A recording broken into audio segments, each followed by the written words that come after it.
Bonjour à tous, c'est Denis de ADBO, je suis très content de vous retrouver pour ce nouveau tutoriel qui va être dédié à layout et on va voir comment on insère un modèle SketchUp dans layout pour en faire un plan à l'échelle, envoyer le générique.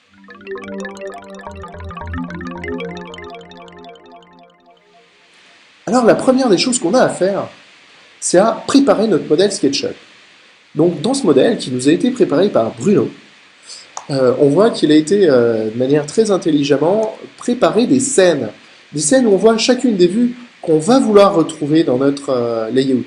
Donc on voit par exemple qu'on a toutes les façades, une vue aussi de dessus, une vue 3D, donc les façades étaient en projection parallèle, c'est là en vue 3D, et on a aussi une incrustation paysagère.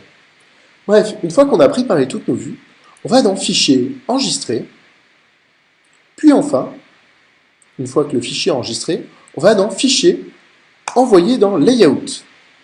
Layout est lancé et il nous demande de choisir un modèle par défaut. Et bien là c'est très pratique, vu que dans les derniers tutos on a vu comment faire notre cartouche, on va choisir le plan le modèle qu'on a précédemment fait. Donc mon plan s'affiche vierge, mais à l'intérieur, je vois que j'ai une vue de mon modèle SketchUp. Avec l'outil sélection, si je clique glisse, ça me permet de faire une modification de ma vue SketchUp. Ensuite, si je clique glisse sur un des angles, vous voyez que ça me redimensionne mon point de vue. Ça, c'est parce que quand je sélectionne mon modèle ici en bleu, et que je vais dans l'onglet affichage de ma palette d'outils modèle SketchUp, j'ai la croix conserver l'échelle qui n'est pas cochée. Si je coche conserver l'échelle lors du redimensionnement, vous pouvez constater que lorsque je modifie mon point de vue, mes fenêtres, ça me rogne ma vue. Donc ça, c'est la petite croix où il faut s'amuser avec pour comprendre à quoi ça sert, parce que c'est la petite croix où tout le monde se fait avoir. Donc là, je vais la décocher. Et un autre élément très important, c'est au lieu d'utiliser la scène dernière vue de SketchUp enregistrée, je vais aller par exemple dans incrustation 1. D'ailleurs, c'est plutôt insertion qu'incrustation. Peu importe. Je choisis bien ici dans l'onglet scène et non dans l'onglet vue standard.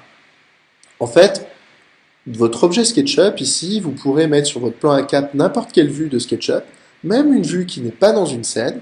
Il suffit pour cela de double-cliquer et puis par exemple de changer de point de vue. Par contre, ça perdra en solidité. Je m'explique. Quand vous allez modifier votre modèle SketchUp, vous pourrez mettre à jour votre modèle layout directement. Si vous avez utilisé des scènes, tout ça va se faire très bien et de manière très solide. Si vous n'avez utilisé ici pas des scènes mais modifié à la main comme on vient de le faire, à ce moment-là, vous risquez d'avoir des pertes dans la modification. Donc là, je reviens sur ma scène incrustation 1 et je vais par exemple positionner ici mon modèle le plus grand possible sur ma page. L'étape numéro 2, ça va être d'ajouter une page. Donc pour ajouter une page, on a plusieurs méthodes. On peut cliquer par exemple ici sur le plus ou aller dans la palette d'outils page et cliquer sur le plus. Avec ici cette barre d'outils où en double-cliquant ici sur les éléments, on peut naviguer dans les différentes pages. Je vais sélectionner ici cet élément, je vais faire Pomme C donc sur PC ou sur Mac ou CTRL C sur PC et Pomme V sur Mac ou CTRL V sur PC pour coller. Là ici, sur ma deuxième page, au lieu d'utiliser la scène incrustation, je vais utiliser la scène façade ouest. Elle est beaucoup trop grande, donc je vais la réduire. Voilà, j'aimerais bien mettre toutes mes façades sur la même page. Donc je vois qu'ici, avec cette échelle, je suis au 195e. Je vais passer plutôt au 1 centième.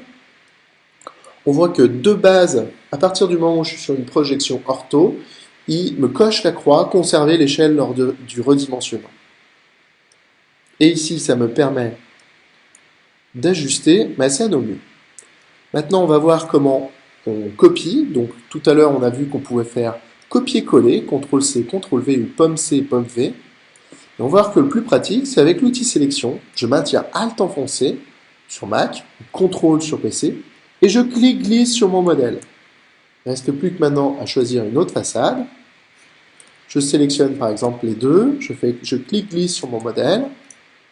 Donc ici, je vais choisir par exemple la façade mitoyenne sud. Je crois que j'ai déjà sélectionné, pardon, je vais prendre la est. Et ici, je vais prendre la est. Non, je l'ai déjà prise, décidément. Donc je vais changer celle-ci, pardon.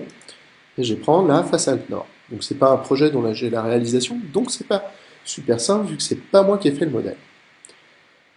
Ok, on a positionné nos vues, de la même manière nos modèles SketchUp, de la même manière qu'on a positionné on a pu changer nos points de vue de caméra, on peut changer les styles.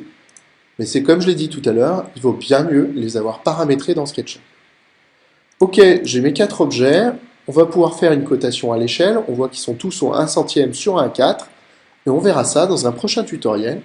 Donc c'est pour cette raison que je vous invite à vous abonner sur notre chaîne YouTube, à cliquer sur le j'aime, et pourquoi pas à nous acheter la licence Pro, puisque on est un peu moins cher que le site officiel de SketchUp.